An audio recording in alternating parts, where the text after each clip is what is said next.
Hello, and welcome to our session in honor of Black History Month. How just is justice? It is my pleasure to introduce our moderator, Mr. Kevin Powell. I'm going to share just a snippet of his bio.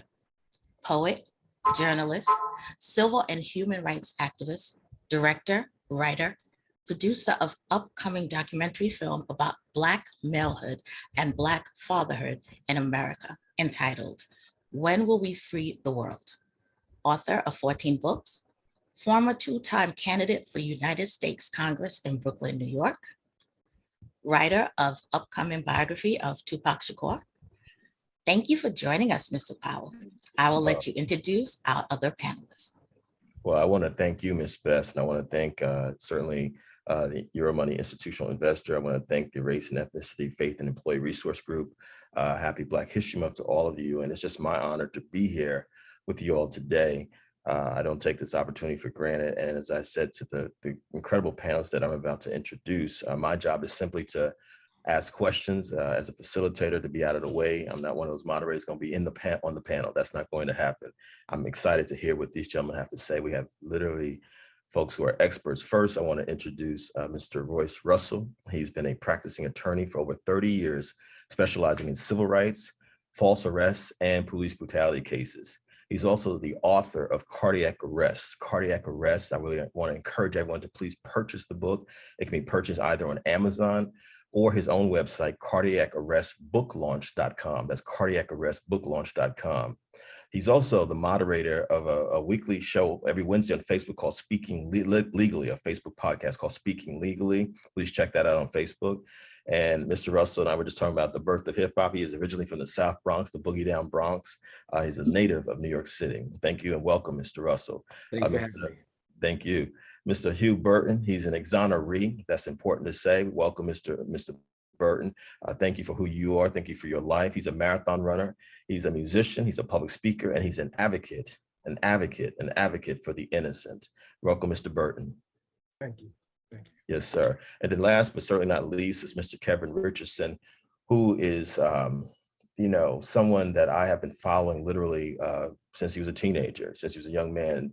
He's one of the Exonerated Five, one of the most famous cases in American and world history, and I'm so proud to say that, I said to him before we started, just thank you for who you are. We literally know about the ordeal that he went through because of the great show that Ava DuVernay and Oprah Winfrey put together on Netflix. And just, this is an example for once in our lives to see folks who are falsely accused to be able to survive it, be able to tell their stories and come out as winners. And so the fact that they now call themselves the Exonerated Five is something we need to hold on to and celebrate, and always say that, the Exonerated Five. And I'm speaking of Mr. Kevin Richardson. Mr. Kevin Richardson. Welcome, Mr. Richardson. Thank you. Wow. Well, I want to just jump in and get started. We're going to, and thank you, audience. Thank you, everyone out there that's watching and listening. I want to just jump in. And gentlemen, if you feel compelled to answer any of the questions, please do so. If you feel like one question is not for you, you don't have to. Just let each person finish the question, then say, hey, Kev, I want to say something as well. Is that cool, gentlemen? We're just going to flow. Yeah, like we in the barbershop, we on the block, all right? So the first question I have for you all,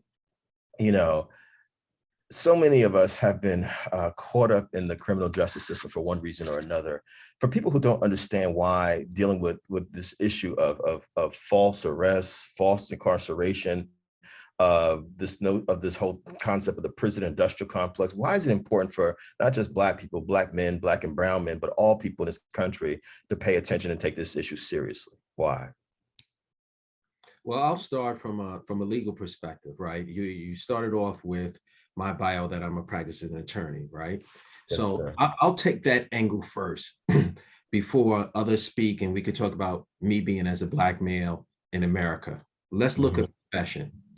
I'm in a profession where I litigate false arrest police brutality cases. And the reality is that occurs mostly to Black and brown people. And when you look at the socioeconomic scale, it happens to those that are poorer as opposed to those that are richer. It happens more in urban society than in suburban society.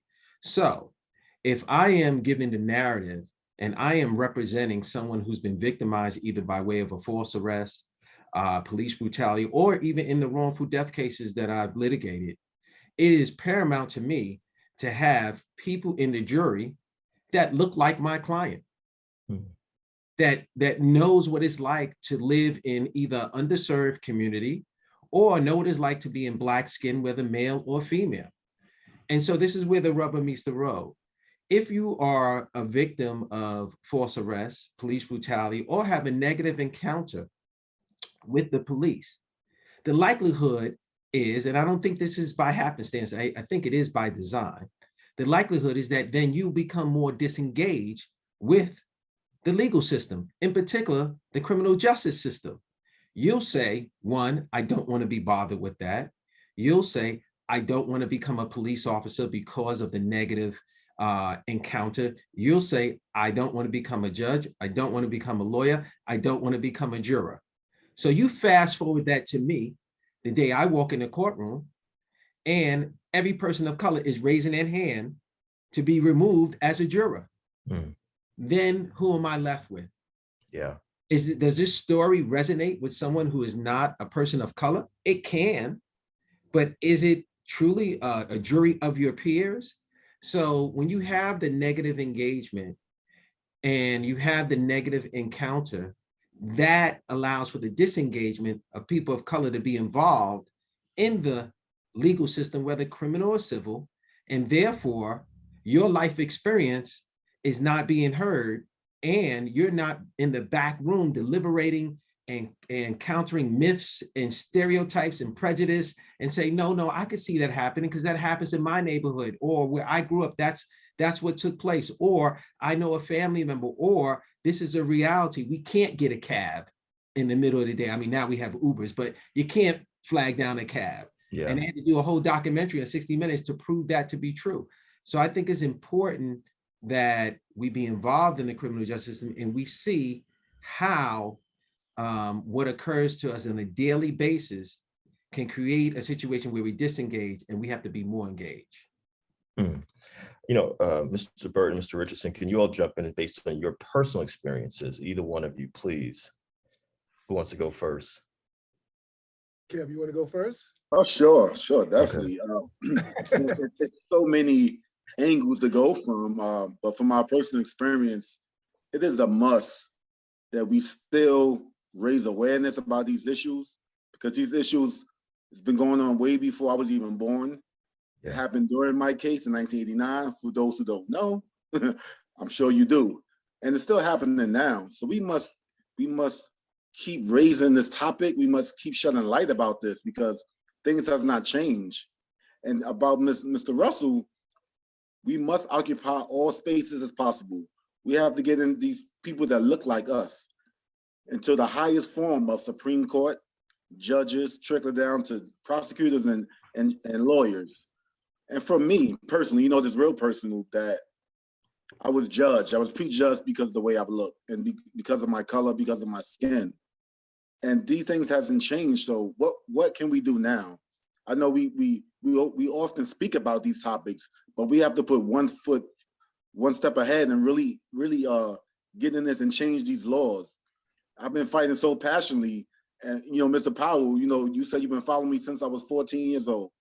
I am now 47 years old, man, and these things has not changed. And I feel like I lived a whole lifetime already, and things hasn't changed. So for me personally, being the voice for the voiceless, I know Mr. Burton knows about this, people that's wrongfully incarcerated, something has to change. We must demand these changes. And coming from a personal experience, what I've been through is I've literally been through hell and back. And I would not like to see that happen to no one else. So this must be raised in schools. It must be part of the curriculum, to how not to get involved in these situations. And quite frankly, we just have to change these laws. That's the number one. And if I can just add to that. Yes, sir. As in Kevin's case, as in my case, I always say that our cases took place a little over 90 days apart in 1989. Wow. Same type of tactics used in their false confessions was the same thing that was used on me in the Bronx. The reason why that was allowed to happen, because it was the temperament of the time. But also it's that the adults didn't raise Cain. Maybe not necessarily adults and our families, but the adults in general. No one raised Cain. So they were allowed to do whatever they wanted to do. So in terms of raising awareness, just to add on to what Kevin was saying, it has to be something. Every time I speak, it's about, listen, raise awareness, ask questions. No one asked questions with us. They just assumed that, okay, they're young, they're Black. This must be the truth, or there must be some elements of truth in it. Either way, we want nothing to do with it. So awareness has to be, really, really has to be raised. Can I add just one other thing, Kevin? And this is to yes, sir. Brother Richardson and Brother Burton's point. We also have to know that as critical thinkers, and it doesn't take a lot to be a critical thinker, is that we have to look behind the narrative that is being told to us by whatever social media there is, right? We have to look at the news and know that there's more behind door number one, right? We have to recognize when they say Black assailant versus assailant, what are they really saying in the media? We have to put people in power, as Kevin talked about, and Brother Burton alluded to do the right things. When I do workshops, I talk about, being a victim, right? And what can you do not to be a victim? And, it's not simple, but we look at the word victim. So let's look at it. You need to vote. You need to intervene. You need to, communicate. You need to have tolerance and understanding what's going on in the world. You need to make a difference. I mean, you need to infiltrate and make a difference. And we really talk about infiltrate right here and now. And what do I mean by infiltrate? That means as much as it hurt, as much as it might not be in your disposition, if we don't have people of color that's on the police force that take cultures first, it's never going to change, right? If we don't take people of color, and as Kevin said, have them in the highest position, being a district attorney in Bronx County or in Manhattan or in Queens, that wears culture first, then things are definitely not going to change. And if we don't vote, it's definitely not going to change. If we don't intervene as citizens, taking the camera, filming, doing all the things that we see now being done, it'll be more of the same. Mr. Richardson, I want to be respectful of triggering or the trauma that you still have to live with, but I do want to ask the question.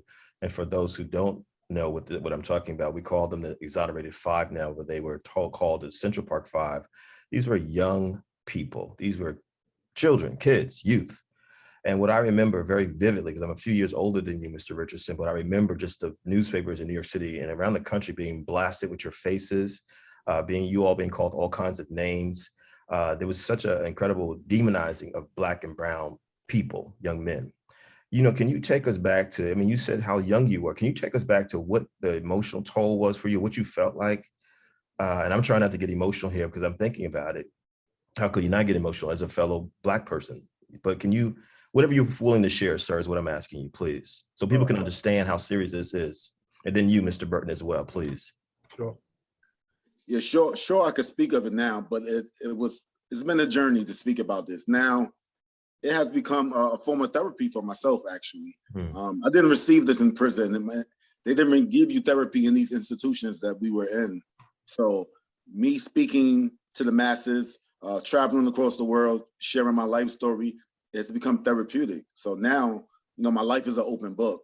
But if we could go back some years ago, I wanted to crawl up into a cave somewhere and don't speak because of what happened.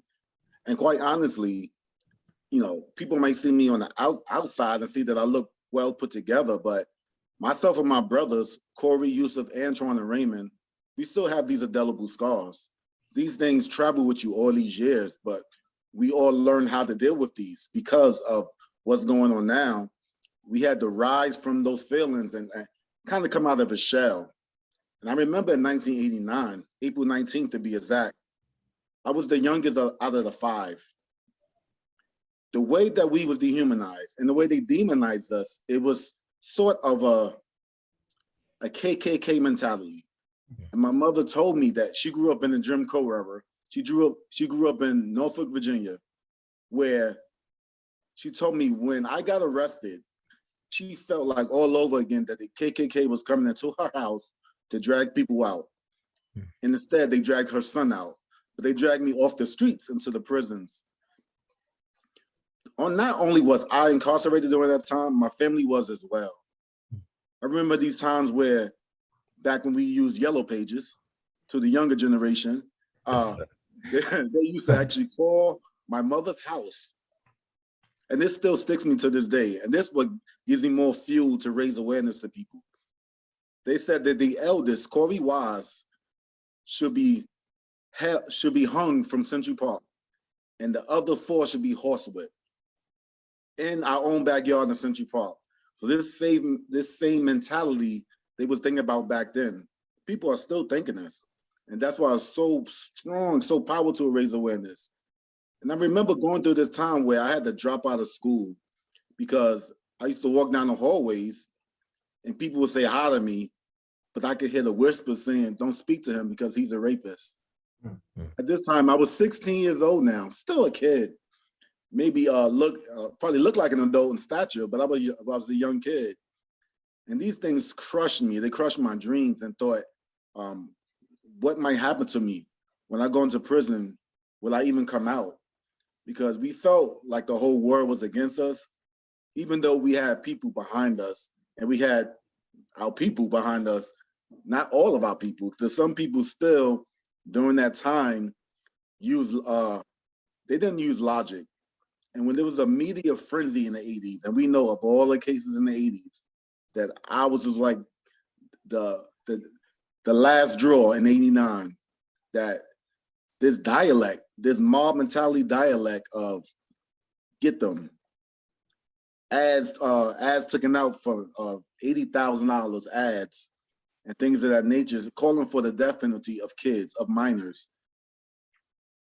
Now I do speak about this, it feels great to let it out because I held these emotions bottled in for so long.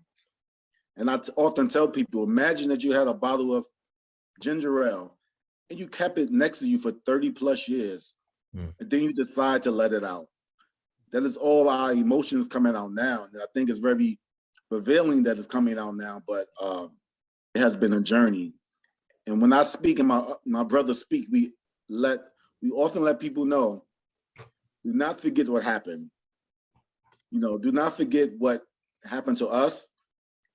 And we do not want to see another Central Park 5 at the time.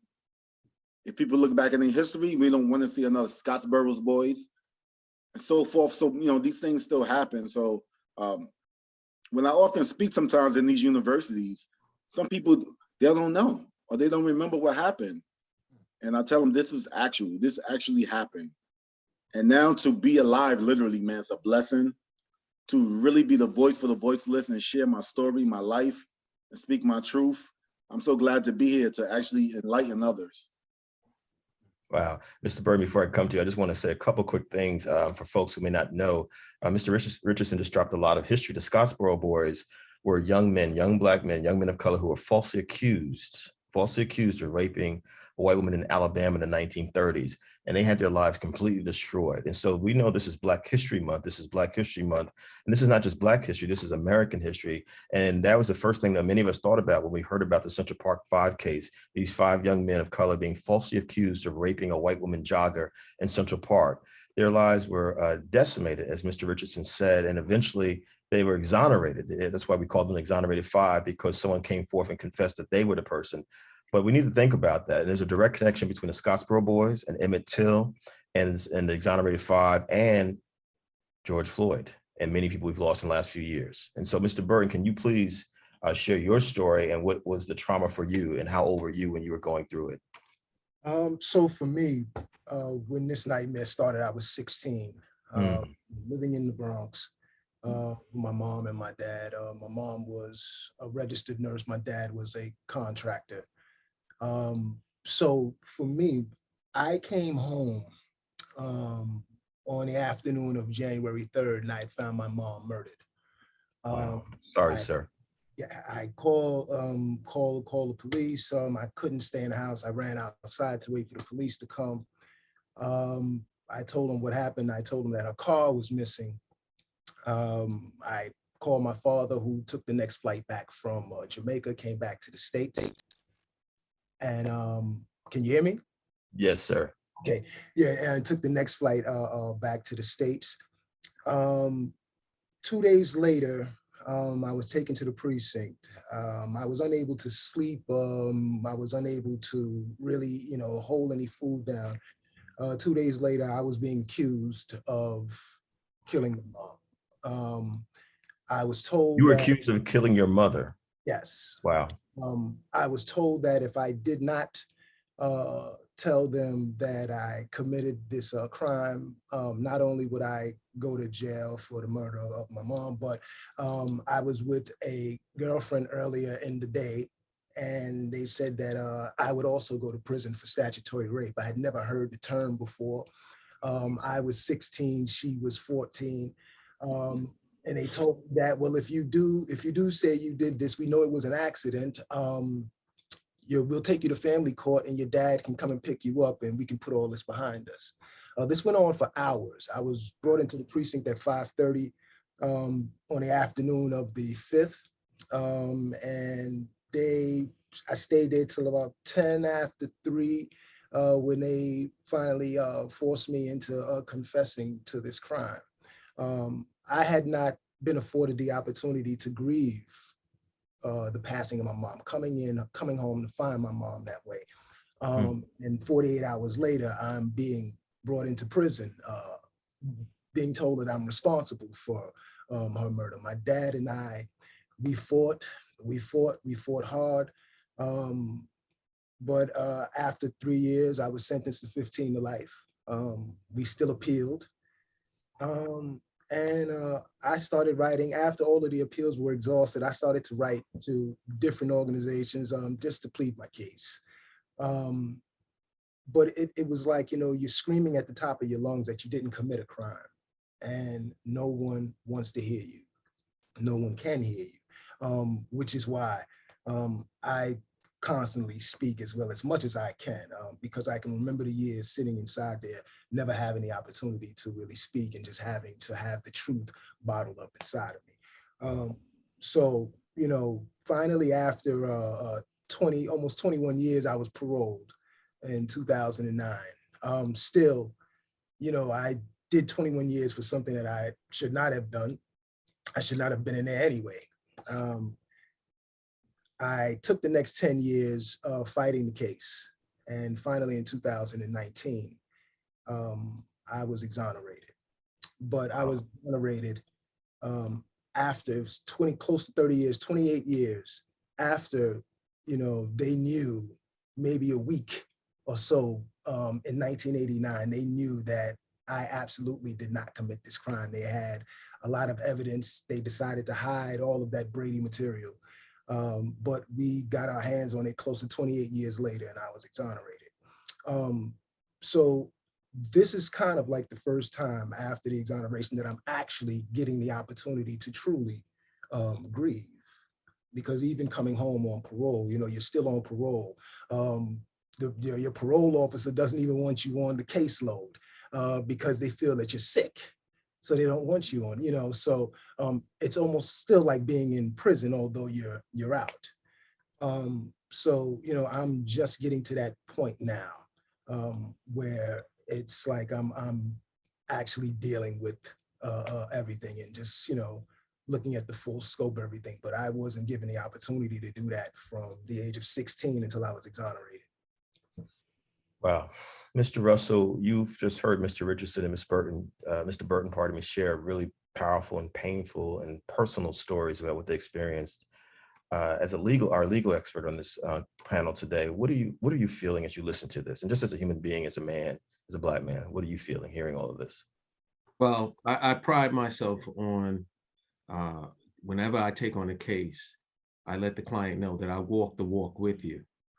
And so for every word and for every sentence that was spoken today, I know what it's like because I've walked with the parents of Ramarley Graham and Kowalski Trawick where their loved ones are dead, right? Police entered into their home and killed them. And you're walking with a family that Monday wasn't a Monday anymore. And now they're thrust into an arena of having to educate themselves on, police conduct. They have to educate themselves when the microphone is put in front of their face. They have to brace themselves for the disconcern folks that are out there, even though it is a tragedy, but they're just not concerned. And so when I hear these brothers speak, I know that on the list of priorities, given the fact that they were convicted wrongfully, that nobody's listening to them at all.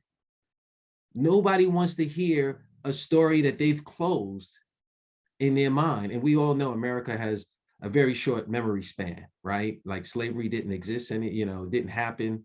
A lot of things didn't happen if you allow the story to be told that way. So it is heart-wrenching to hear a story like this.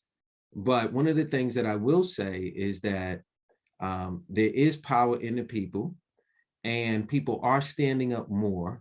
And just last week, I got a call from someone that was scheduled to testify on behalf of a gentleman whose conviction was going to be overturned if she came forward.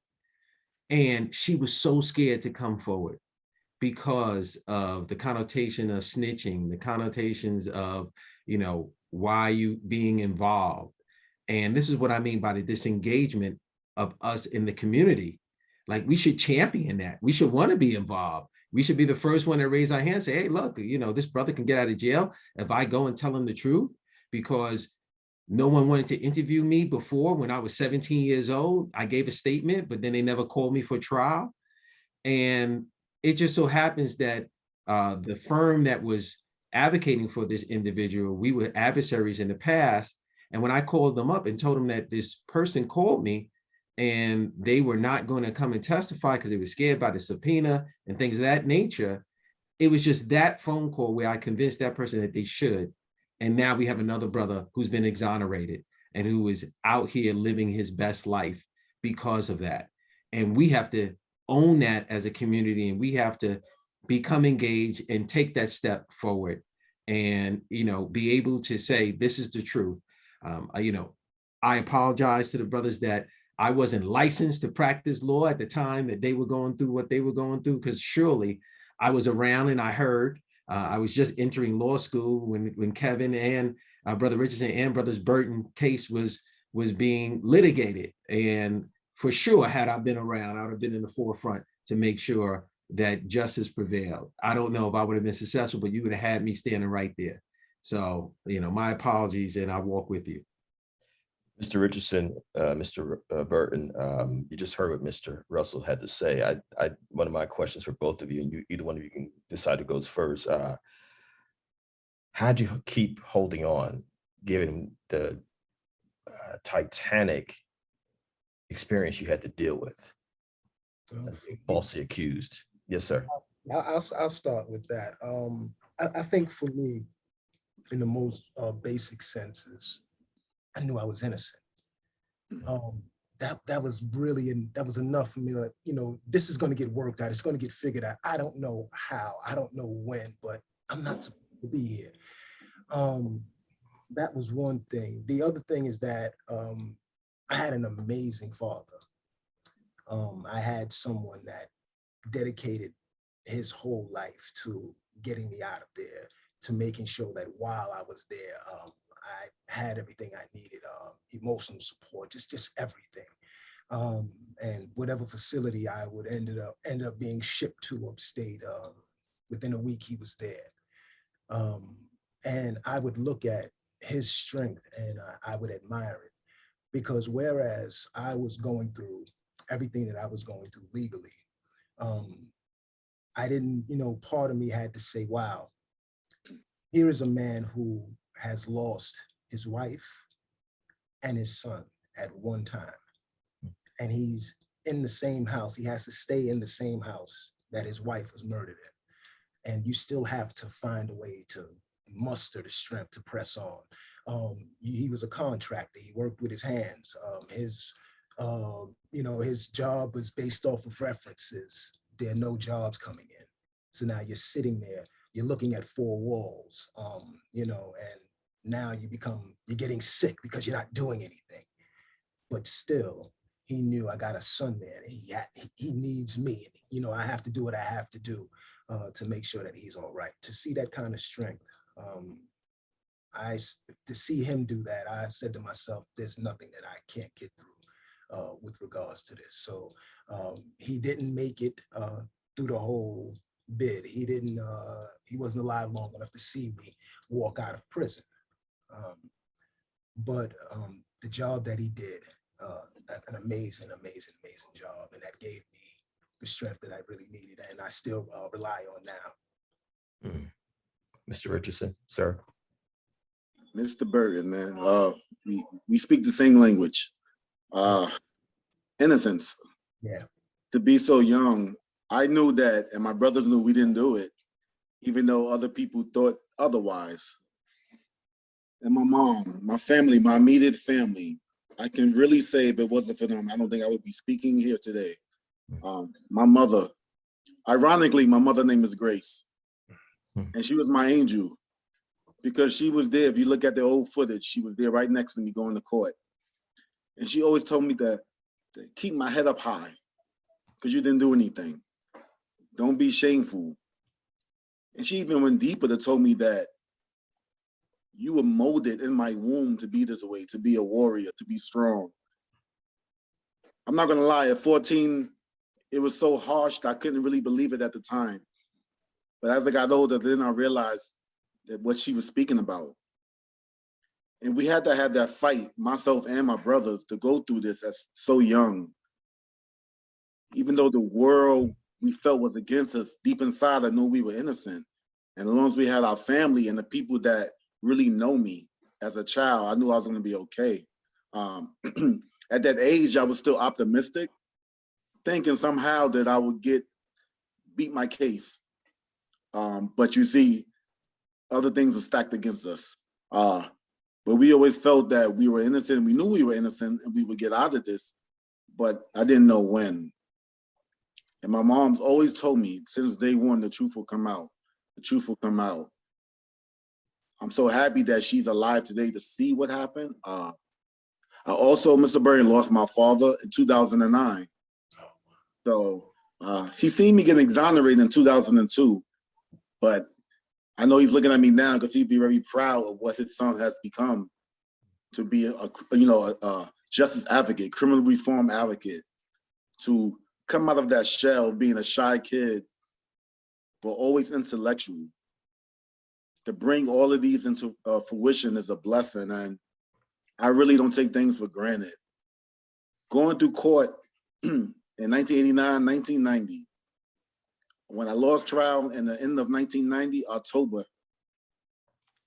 I thought my world caved in because I thought my world, my life was over, actually. I had a father 10 years, and I did 7 out of 10 on my CR date, which is called your conditional release date, which they have to release you. But even after that, of coming home, I felt like I was still incarcerated because I had to register for Megan's Law.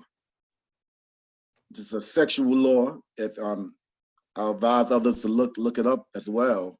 But I had to register as a level 3 sexual predator. At 22 years old, when I came home, I just turned 23. So I know within me, I had this fight in me always since a kid.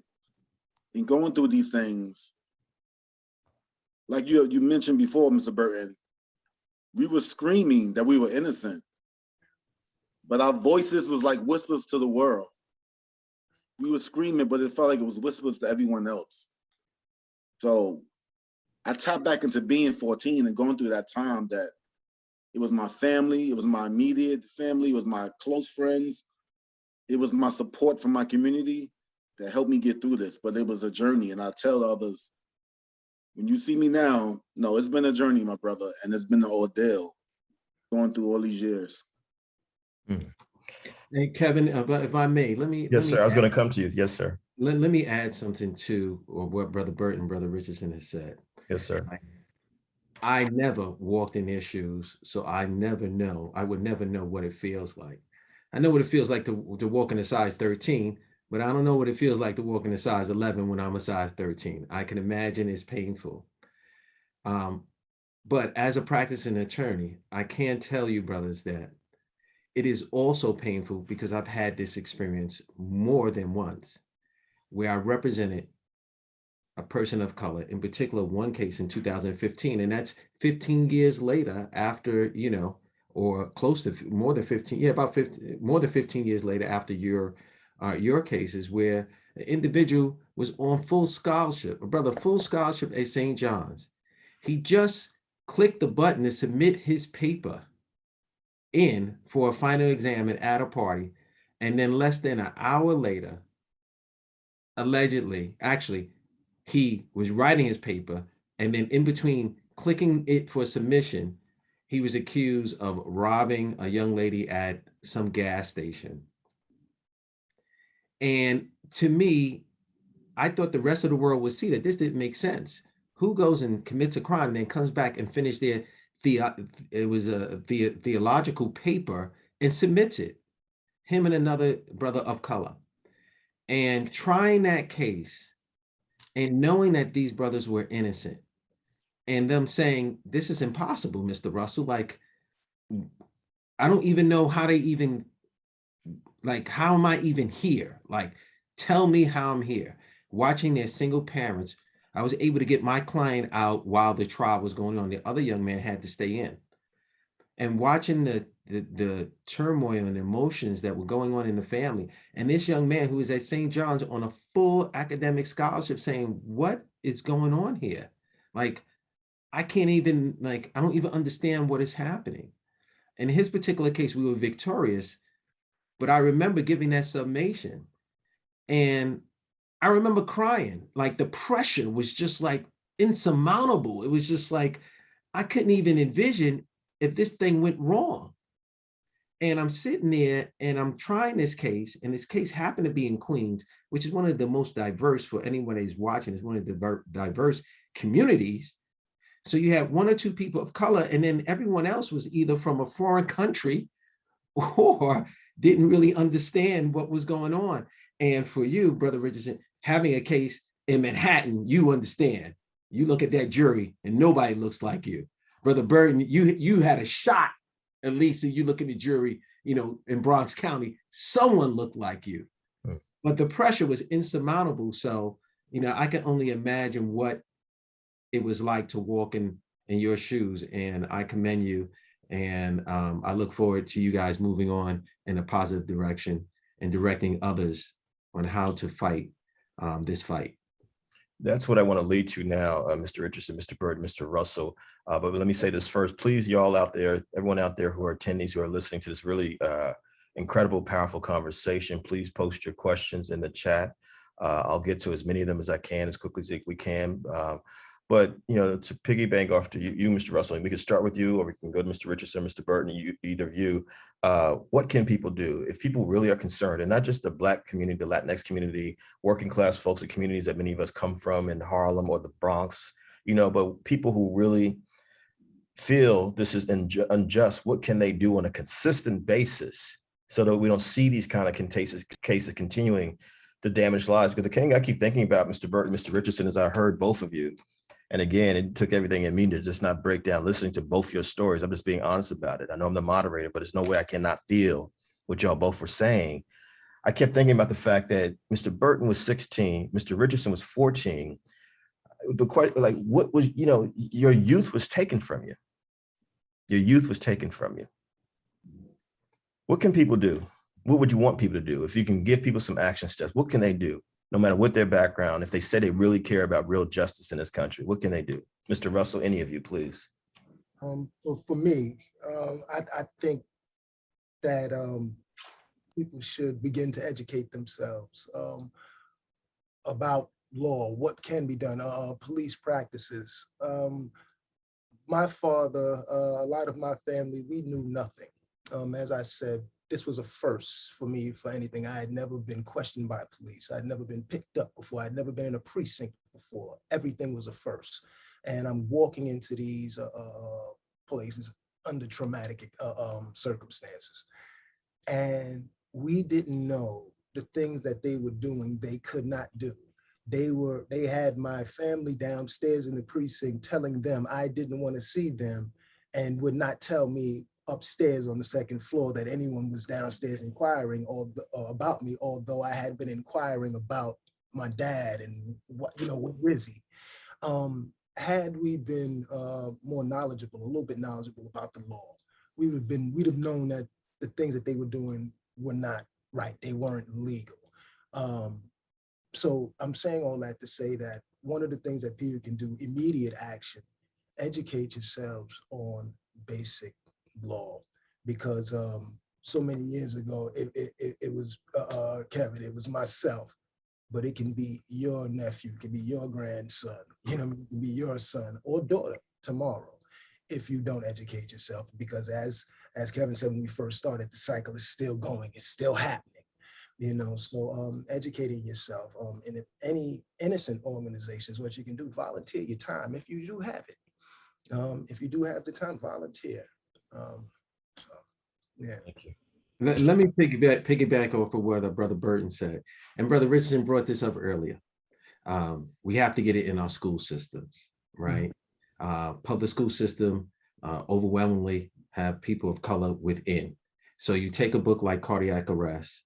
I created a workbook where you can go into schools and you could talk about it. That's the education of the law that Brother Burton is talking about, right? That's the class that you can take, pass or fail, in any high school, in any college, where you now become educated on the do's and the don'ts, the tactical guides, what will happen. You say, what can you do? There's two things. People who are not of Black and brown skin, they have to buy in, right? There's no more idle conversation at the coffee shop, or your neighbor says, oh, look what happened on TV to Dante Wright or Aubrey or George Floyd or Kowalski Treyway. Oh, that's a tragedy, as if it's way over there somewhere. It's another place. It happened in Mars. No, we have to force those that don't look like us to buy in and really stand next to us. Two, there has to be this educational change here. In New York City, you have a Black chancellor, Mr. David Banks. You have a Black mayor, Eric Adams. This is the time now to restructure the public school educational system to have courses like this, right? So folks can be educated on what goes on when you're arrested, how to manage and how to handle yourself with a police encounter. And then just from a basic, when I grew up, I don't know if you guys had this, but it was in the project where I grew up, we had a refrigerator and we had all type of magnets. Anything that was important, you put on the refrigerator, you stuck it on there. So for the generation out there, you may not know what we're talking about because your refrigerators are nice and new or what have you. We had these refrigerators that you could stick things on. And that's where you kept the most important notes. You stuck everything on the refrigerator. Your first grade picture to, your father's job number, whatever, it was on the refrigerator so you can see it. Well, we need to go back to those days. And what do I mean we need to go back to those days? There's no reason that anyone in our community does not have a relationship with a lawyer. I'm not saying that you have to retain a lawyer and you have to give them $5,000, $25,000, whatever you think you saw on TV in order to retain a lawyer. No, you need to have a relationship with a lawyer. When somebody asks you who's your primary care healthcare provider, you're able to say Dr. Johnson, Dr. Powell, Dr. Smith. I go to the hospital on 125th Street or the clinic over here on 137th Street. You're able to articulate that. The same must be done here. This is the type of environment we're in. You need to be able to say, my attorney is Royce Russell. His number is. That's not the time for you to scramble and figure out who you want to represent you. You should know who's going to represent you. And you should know that there's a relationship there and that there's no way in hell that that person is not downstairs. There's no way. It's like going to the hospital. There's no way in hell that you're in the hospital and nobody came and saw me. You know that there's people out there to see you. But in the day and age that this happened to Brother Burton and Brother Richardson, we didn't have that education. And let me tell you, being a person of color who practices law, it's not that many lawyers out here of color, right? I know, I see the faces in the courtrooms. So to have that relationship speaks volumes, because no one's ever expecting you when you get arrested and you calm, cool, and collected, say, yeah, we'll call Mr. Russell. His number is, that's my attorney. 16-year-old kid, what are you doing with an attorney? That's the way of life. That's the life we have to live, right? I have a doctor, I have an attorney. Here it is. So one, we have to have the buy-in from those that don't look like us. And two, we have to have our people on or in our cell phone, in our Rolodex, in our memory bank. So if ever we're faced with this, we know where to go. It's like a fire drill. We know to press, we know not to take the elevator, to take the stairs. And that's the education that we're talking about. Really quick, a word that was mentioned often with Mr. Russell, Mr. Burton, education. That's a key word. Also, we have to get involved. And what I mean by that is find your own lane, what you're comfortable with, whether it's, first of all, everyone don't have to be an activist to be active. Everyone has their own lane. So, amen. So find your lane that you're comfortable with, as far as getting involved in your community. Writing, let's go back to writing, actually. Writing to the higher beings, to the judges, elected officials, getting your word out, expressing yourself, joining organizations. Me personally, I work with Innocence Project, you know, a nonprofit organization. But there's also other organizations that you can get involved with that you'll feel comfortable with. Like I said, everyone has to find their own lane. Some people are not comfortable being in the forefront. Some others are comfortable more in the background, but I really believe it takes a village, man. It really takes a village to make these things happen. So if we could do it collectively, then I think we have something cooking. But I'm also a realist as well. And it's been a long time and things haven't changed, but we have to change the whole dynamic of it. Mm-hmm. I want to echo what Mr. Richardson just said, and I want to come right back to you, Mr. Richardson, and you, Mr. Burton. Mr. Richardson mentioned the Innocence Project, the Innocence Project, the Innocence Project. Please look that organization up if you're not familiar with it. They've done incredible work around folks who've been falsely accused. I want to echo again that we should pick up Mr. Russell's book, Cardiac Arrest. Cardiac Arrest. This is someone who actually is in the trenches doing this work. Definitely check out the book, The New Jim Crow by Michelle Alexander, The New Jim Crow, which talks about the massive incarceration of men and women in our communities, Black and brown folks in our communities. Mr. Richardson, I got to ask you this question. When you were 14, before this all happened to you, what did you want to do with your life? Oh, man, you know, it's often spoke about, but I was a pretty good musician, man. I played the trumpet. And others didn't know that in my household, I grew up in the 70s. There's a lot of love, a lot of music in my house. I grew up with 5 women in my house, man, and we listened to music all the time. So being so young, I was actually a pretty good trumpet player. And the school I went to was in, shout out to Spanish Harlem. I went to Music 13 / Jackie Robinson in Spanish Harlem. So before that, before I was judged, actually, I was good in school. I played the trumpet, and not to mention I was a pretty good basketball player. You know, ask about me. Look about how I used to do. You know, yeah, you know what's funny? They always say that. They always say that out there all over. You know, ask about me. Hey, look, I gotta walk with you, Brother Richardson. And if the first person walks up to you and they don't say, "Are you still playing ball?" then we know that that's a false statement. That's the first thing. And take it from me, as a ball player, that's the first thing. So I'm gonna find you, and we gonna walk the street. I still got it. I still got it. Bones a little different, but I'm okay. Yeah, but you know, as a kid, I was just full of life. You know, I was still scratching the surface, still trying to find myself at 14. So I had a lot of high aspirations. Of course, the story of attending Syracuse University when I was young. You know, I'm blessed that I'm actually attached to the university now, that I have a scholarship in my name called the Our Time Has Come Kevin Richardson Scholarship Fund, which will fund people of color. So I'm extremely proud of that. It starts in September of this year. That will be the first few students to be able to go to school in my honor, in my name. So I'm just blessed to have that attachment now. But now that I'm able to actually help out others that look like me, that is the greatest pride other than being a father. Mm-hmm. Wow. Mr. Burry, what did you want to be when you were 16 years old, when you were a youth? So when I was 16, coming out of the Bronx, born and raised in the Bronx, hip hop is your first language. So I mean, I wanted to be a rapper. As cliche as that sounds now, no, that's what I really wanted to be. My mind was pretty much set on that. My dad, before coming to the country, was a saxophone player. Where'd your father come from? What country? Jamaica. Jamaica, the mighty Jamaica. Yes, sir.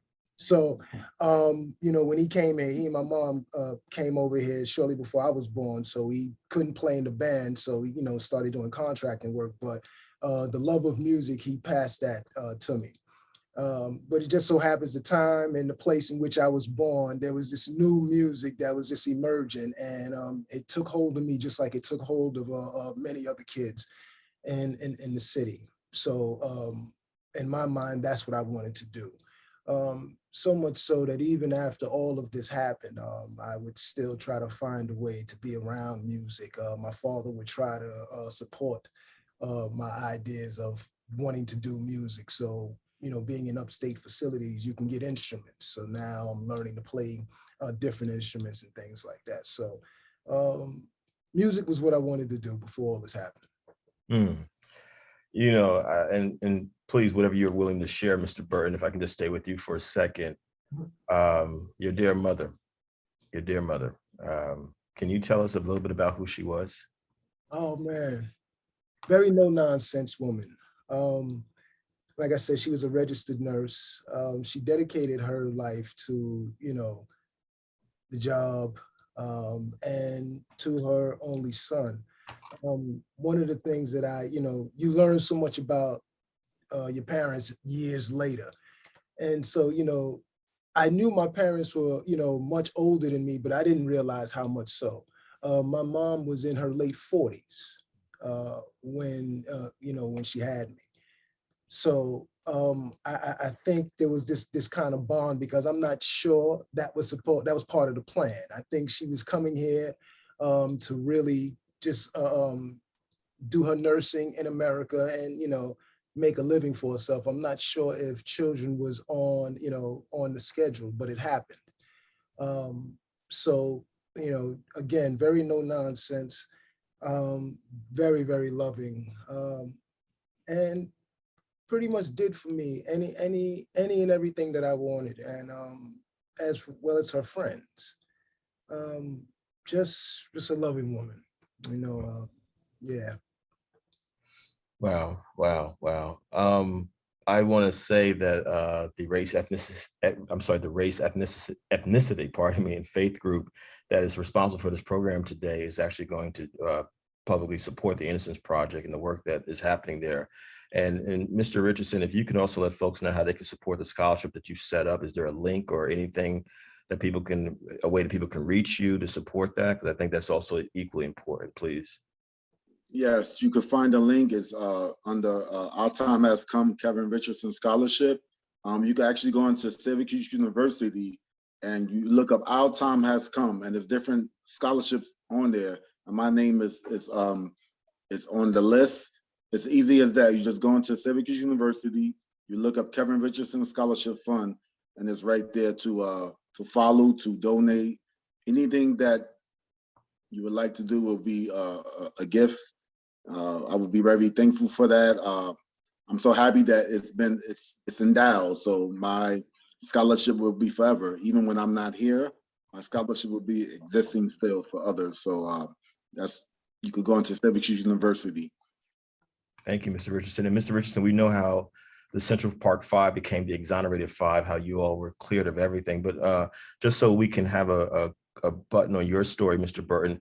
How were you exonerated? Did they ever find out for sure who took your mother's life? They knew week after this happened. They arrested me on January 6th, formally arrested me. On January 11th, three interesting things happened. I was indicted. It was my mom's funeral, and they found that car that I told the police about. They found the car being driven by someone in Mount Vernon. So the arresting officers in my case went to Mount Vernon to see who was in possession of this car so they could close this case.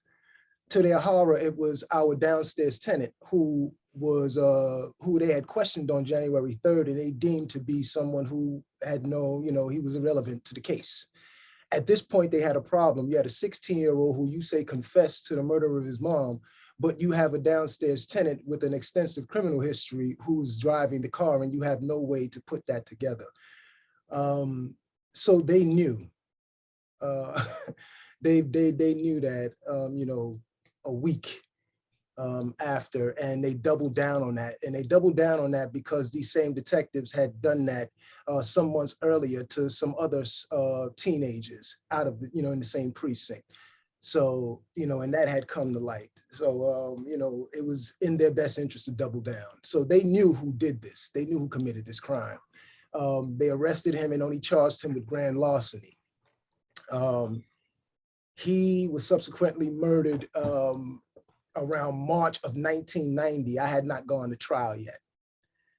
So, whatever they got him to say inside the precinct to cover their end, they used that as his last words. So they conspired. What's interesting, and I always say this, is that they conspired with the actual murderer to cover up a murder. Thank you, Mr. Burton. People say they don't understand what racism is or systemic racism. I feel this panel today is one of the best conversations I've had the honor and privilege of moderating, because these gentlemen have laid out so very clearly, what is the problem or the problems here, and also things that people can do. And we're going to ask each of you. I want to start with Mr. Russell, then you, Mr. Burton, and Mr. Richardson. If you can just give a short closing statement, something you want people to take away with, whatever's on your heart, if you all wouldn't mind. And then Ms. Best is going to come back. Mr. Russell first, please, sir. Well, what I would say is that there needs to be a push, and the push can be diverse. Through history, we have always been seen as a monolithic culture and group, that one person speaks for everybody in our race. And we go to that one person, and whatever that one person says, then that's what happens. And that is so untrue, because we have classism. We have people of color that belong in different social economic classes, and we have different viewpoints. And we shouldn't let those different viewpoints hinder us from moving the ball forward. As Kevin said, you stay in your lane. There are some people that are going to be pushing for bail reform that affect people of color. There are some people that are going to be pushing for more sanctions on prosecutors for malicious prosecution. That's another form. There are people like me that's pushing for police reform and educating the community from within as to practical things that we can do. So there's levels for which we can engage ourselves. And no one level is more important than the other.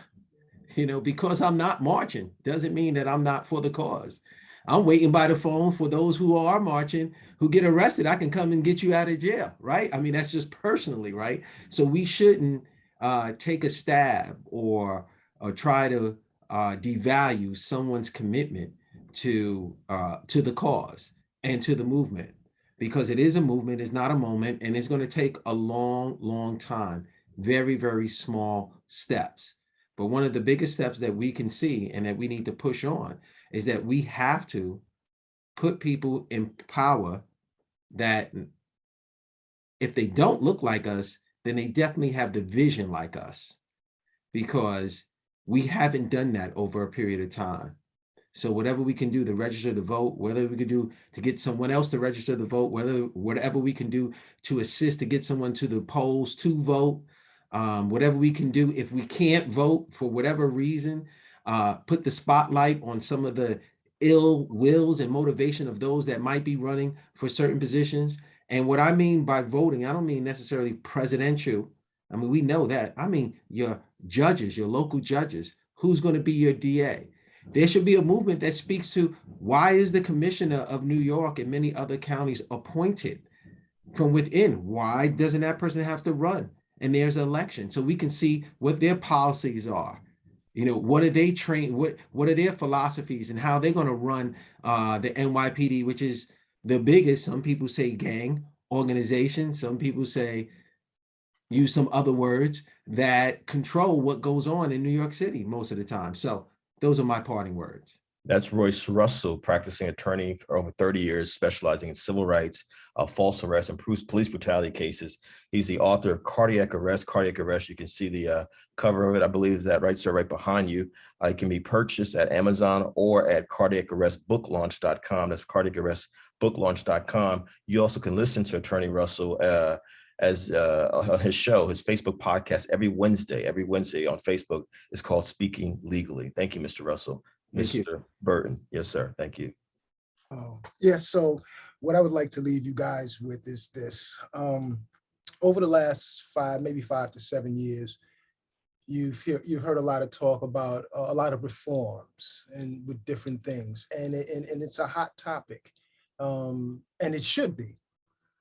The thing about it is the way in which I see that this country works is that it's a hot topic until someone says, well, we have to change something. And then that the whole direction just changes. And now we got to be tough on crime.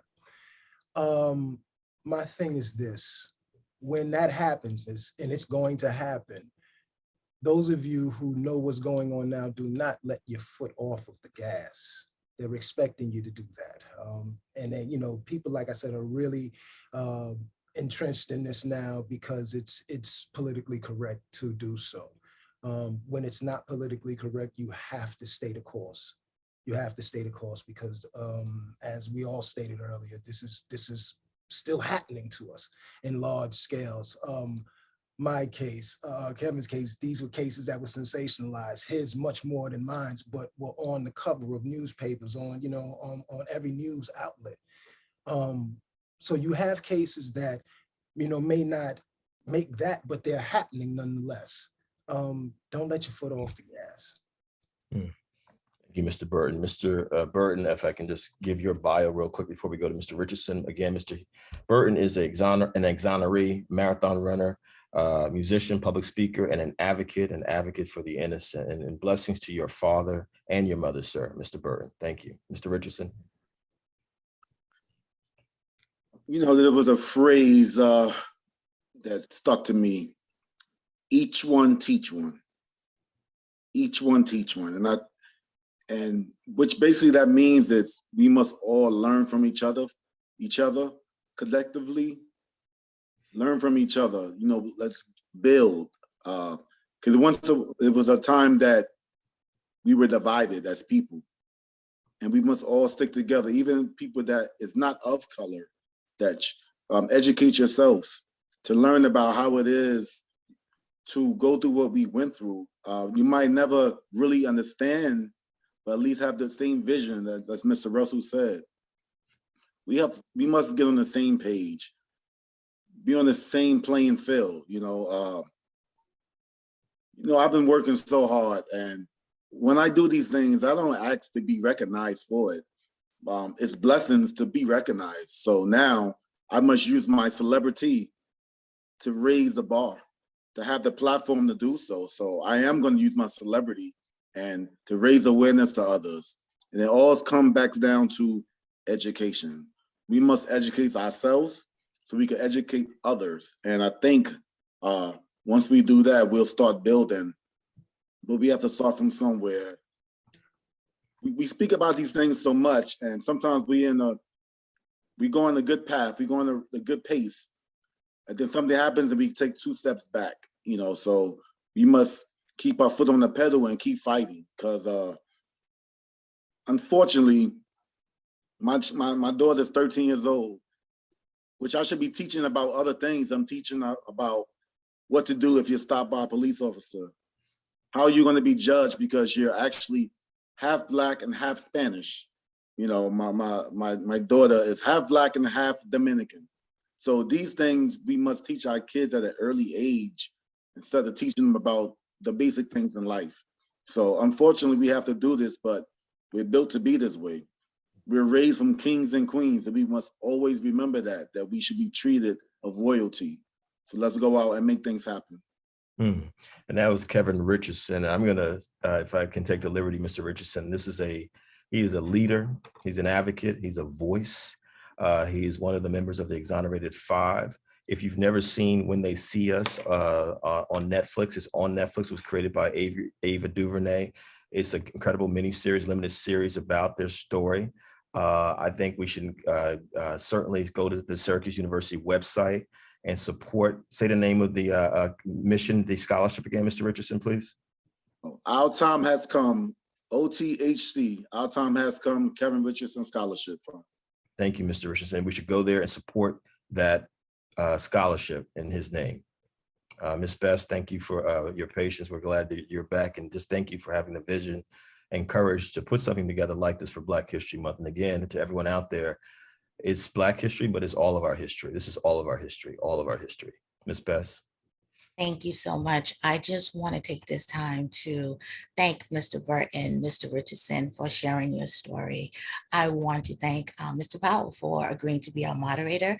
And I want to thank Mr. Russell for coming on and educating us about things that we might not know about the legal system. This was so powerful. And I'm so happy that I was able to bring everyone together with the help of Mr. Dale Favors to make this happen. So I really want to shout out Dale for this, but I also want to thank all you gentlemen for joining us. And we are going to end our session right now. We appreciate you and we wish you all well. Thank you. Thank you all. Thank you all so much. Good luck, everyone. Thank you. Much appreciation. Thank you.